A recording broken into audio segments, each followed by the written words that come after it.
সহজ রাষ্ট্রবিজ্ঞানে সকলকে স্বাগত জানাই।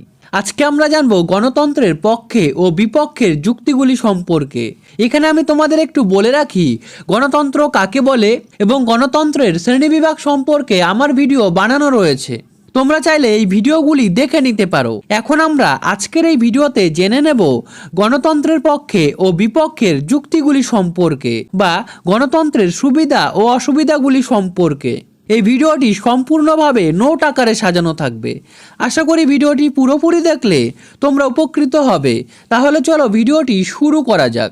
গণতন্ত্রের পক্ষে যুক্তি। ১. সর্বসাধারণের কল্যাণ সাধন। গণতন্ত্রে সকল ব্যক্তির স্বার্থ ও কল্যাণের দিকে লক্ষ্য রেখে শাসন কার্য পরিচালিত হয়।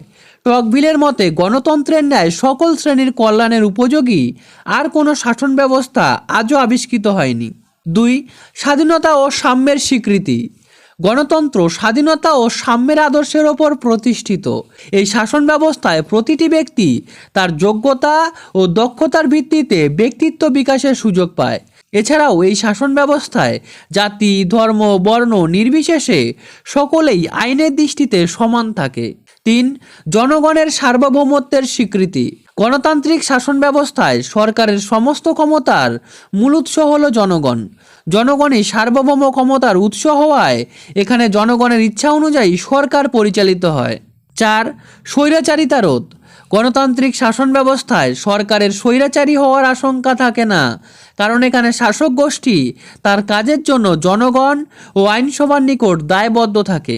এছাড়াও গণতান্ত্রিক শাসন ব্যবস্থায় বিরুদ্ধ মতামতকে স্বীকৃতি দেওয়া হয়। এখানে বিভিন্ন দৃষ্টিভঙ্গি ও বিশ্বাসের শান্তিপূর্ণ সহাবস্থান লক্ষ্য করা যায়।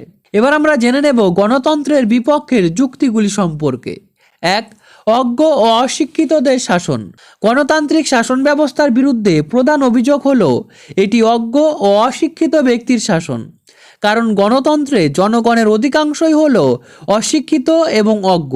সেই কারণে কার্লাইল বলেছেন গণতন্ত্র হল মূর্খদের জন্য, মূর্খদের দ্বারা মূর্খদের শাসন।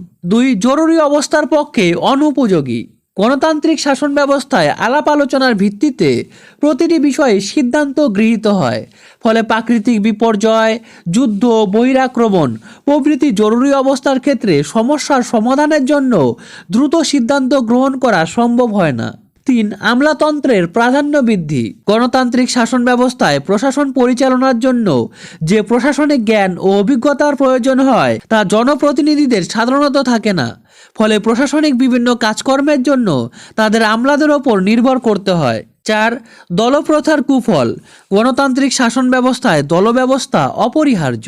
এই শাসন ব্যবস্থায় নির্বাচনী প্রতিদ্বন্দ্বিতার পর যে দল সংখ্যাগরিষ্ঠতা অর্জন করে সেই দলই সরকার গঠন করে, কিন্তু বেশিরভাগ ক্ষেত্রেই ক্ষমতাসীন দল দেশের স্বার্থের থেকে দলীয় স্বার্থকে বেশি প্রাধান্য দেয়।